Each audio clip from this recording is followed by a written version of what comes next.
Hi guys, welcome to my video about beginner campus boarding. This video is not aimed at people that are beginner climbers, but rather those that have been climbing for about 1.5 to 2 years or climb roughly 60 to 7A. This video is going to run over the basic exercises slash kind of a progression to introduce yourself to campus boarding. One quick thing, campus boarding is probably the easiest way to get stronger as a climber. It's probably also one of the easiest ways to injure yourself as a climber. So please do a thorough and proper warm-up before heading over to the campus rungs. Normally, I'll climb for about 30 minutes to 45 minutes. I'll hop onto a harder problem, which is a bit crimpy on the fingers, and then I'll head over to campus boarding. Please don't campus at the end of a session when you're tired. That just increases your risk of injury.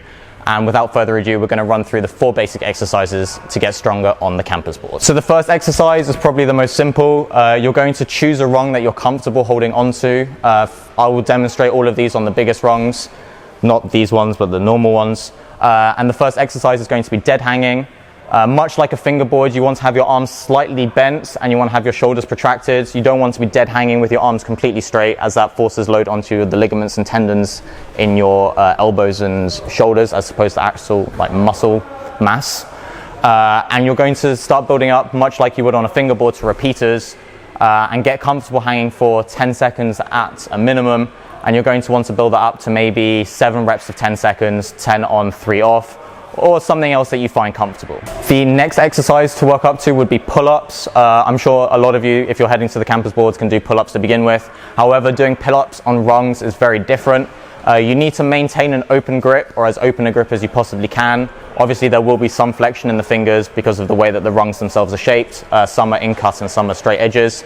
You're going to want to build up to 3 by 6 reps of pull-ups. Once you've got comfortable on that, we can start talking about the next progression. Third exercise, and probably the most crucial one as a base for campus boarding, is what I call ups and downs. So you're going to choose a rung that's at a solid height, that has a rung either below it or 2 rungs below it, in order to be able to actually complete this exercise. Now, a quick technique cue, you want to try and minimize the amount that your hips are swinging. Obviously, that's quite hard to do at the beginning if you haven't campus boarded before. However, it's something to be consciously thinking about because you don't want to be building momentum from your hips too much if you're looking for strength gains. So what you're going to do is you're going to get onto the rung and you're going to pull 1 up, go back down to the middle, 1 down, and then back to the middle again. And that's 1 rep. And please make sure that you do the exercise on both sides is to develop yourself, strength-wise on both sides.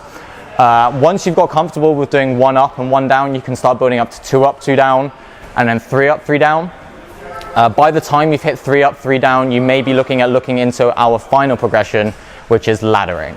This is the exercise most synonymous with campus boarding. You're going to start at 1 and you're going to work your way up to 9.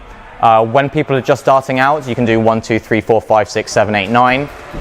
You're not required to campus back down. However, it is extremely beneficial if you can, as it works lock-off strength and further tension in your back. Once you've gotten strong enough to do 1 through 9 using every rung, you can start missing rungs. So the goal for a lot of people is to hit 1, 4, 7, which means you campus from the first rung to the 4th rung to the 7th rung, skipping 2 rungs per go.